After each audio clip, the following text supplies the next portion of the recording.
Hand is the region distal to the wrist joint. Study of joints is therefore useful to understand the movements of the hand. However, we'll be studying the wrist joint and the first metacarpal joint in detail as they execute wider range of movements. So let's start with the wrist joint first. The wrist joint is between the forearm and the hand. But in the formation of this joint, ulna is not included and it is separated by a means of an articular disc. So it is a ellipsoid variety of a synovial joint. The bones which form the joint proximally are the distal aspect of the radius and the articular disc. Distally, there are the proximal carpal bones, that is the scaphoid, lunate and the triquetrum, excluding the pisiform bone. So in neutral position of the wrist, only the scaphoid and the lunate are in contact with the radius and the articular disc. The triquetrum comes in contact with the articular disc only in full adduction. Now, this pisiform never participates in the articulation because it acts as a sesamoid bone. It increases the leverage of the flexor carpi ulnaris and lies in the plane anterior to the other carpal bones. So this small bone over the triquetrum is the pisiform bone.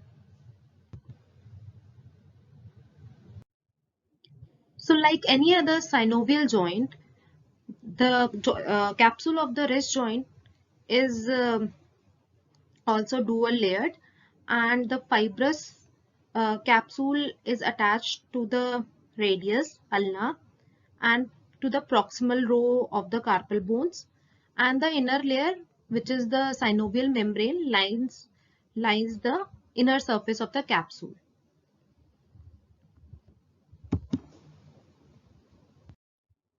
So talking about the ligaments of the wrist joint, first we have already studied about the joint capsule, then is the radial collateral ligament. So this is the radial collateral ligament. So this ligament extends from the tip of the styloid process of the radius to the lateral aspects of the scaphoid and the trapezium. And this ligament is also related to the radial artery. Then the second important ligament is the ulnar collateral ligament. So this is also coming from the tip of the styloid process, but the styloid process of the ulna, and it goes to the triquetral and the pisiform bones. And these two ligaments, they are forming the strong bonds in the union of the wrist joint. That is the radial and the ulnar collateral ligament. Then coming on to the third ligament, that is the palmar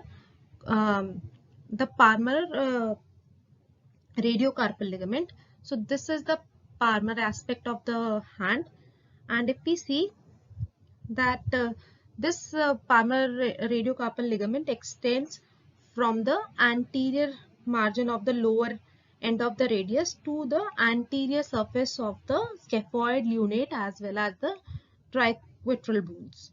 And this is also said that it is formed by the thickening of the fibrous capsule. Then is the dorsal radiocarpal ligament. It extends, this is the dorsal radiocarpal ligament, and it extends downwards and medially from the posterior margin of the lower end of the radius to the dorsal surface of the scaphoid, lunate and triquetral bones. So these are the ligaments which we study in the wrist joint.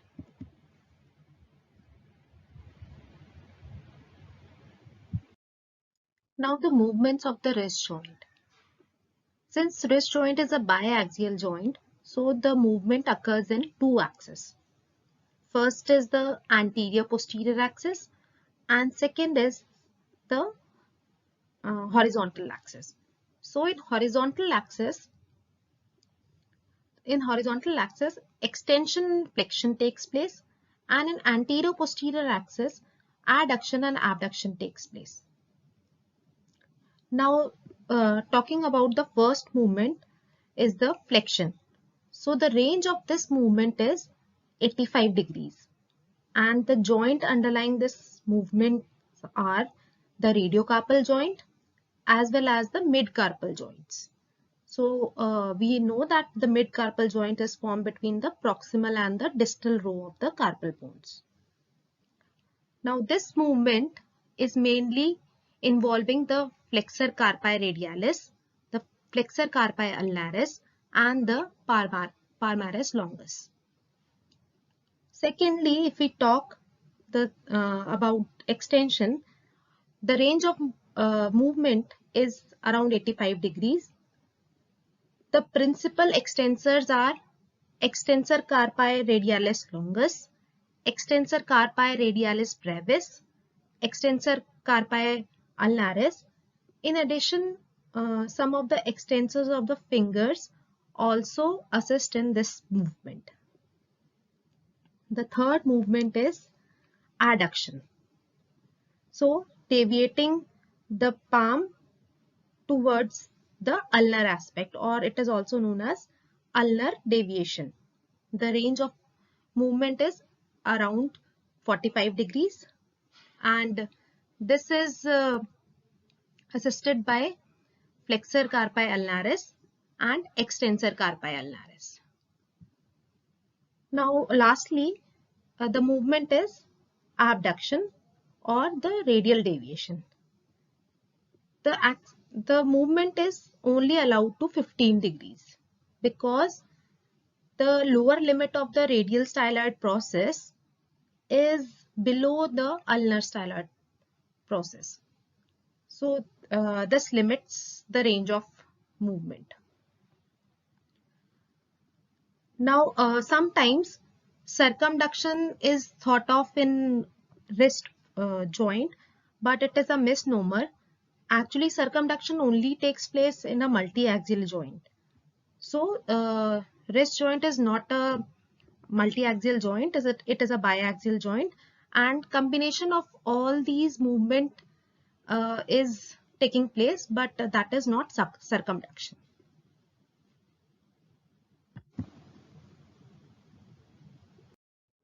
The radius commonly get fractured about 2 centimeter above its lower end.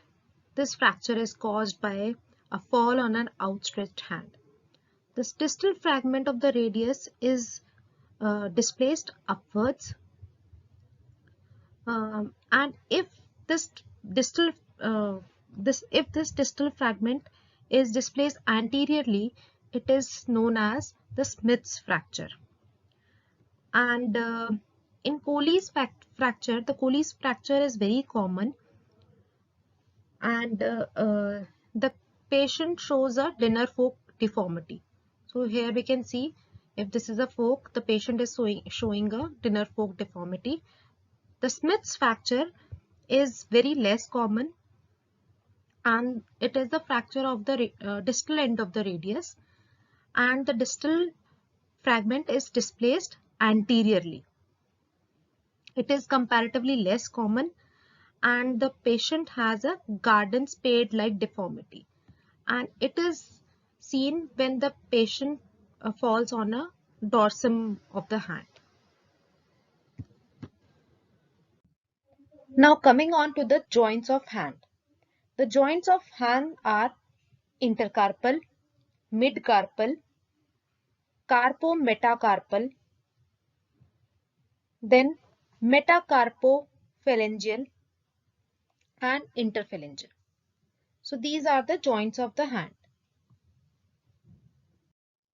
So these are the types and the movements. So intercarpal joints are plain synovial joint and they allow gliding movement. Carpometacarpal are plain synovial joint, but first carpometacarpal, that is the thumb, is a saddle joint. and it allows variety of movements. Metacarpophalangeal is a condyloid type of a synovial joint and allows adduction and abduction, whereas interphalangeal is a hinge type of a synovial joint and allows flexion and extension movements. Now, seeing the movements of the first carpometacarpal joint. So, first metacarpal of thumb actually does not lie in the same plane as that of the other metacarpals, but it occupies an anterior position. It is rotated medially through 90 degrees. That is why the movement of the thumb occurs in a plane at right angle to the planes corresponding to the movement of the other fingers. So we can see the movements adduction, abduction, adduction, extension, flexion, apposition and reposition. So let's talk about the movement at the first metacarpal joint. So first movement is flexion. So flexion occurs along with the medial rotation, and flexion and extension are in the same plane, and the axis will be anterior posterior. This is flexion and this is extension. Then adduction and abduction. Now we can see that the plane has changed and it is now at the right angle to the plane of palm. Now is the circumduction. It is combination of all the movements, and this is the apposition. Here there is flexion and also the medial rotation.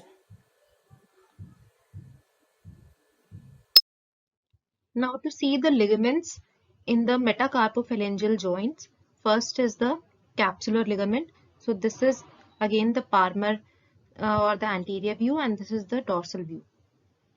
So in this, if we see, there is a capsular ligament which is thicker in the front and thin behind. If we see the palmar ligament, it is also fibrocartilaginous, and it replaces the capsule in the anterior part. And the various palmar ligaments of this joint, metacarpophalangeal joint, are joined by one another by deep transverse metacarpal ligament. Then there are medial and lateral collateral ligaments. They are nothing but they are oblique bands which are placed on the sides of the joint, and they are taut in flexion and relaxed in extension. Now similarly, if we talk about the interphalangeal joint, similar to the metacarpophalangeal joint, there is one palmar fibrocartilaginous ligament and two collateral bands on both the sides in the interphalangeal joints.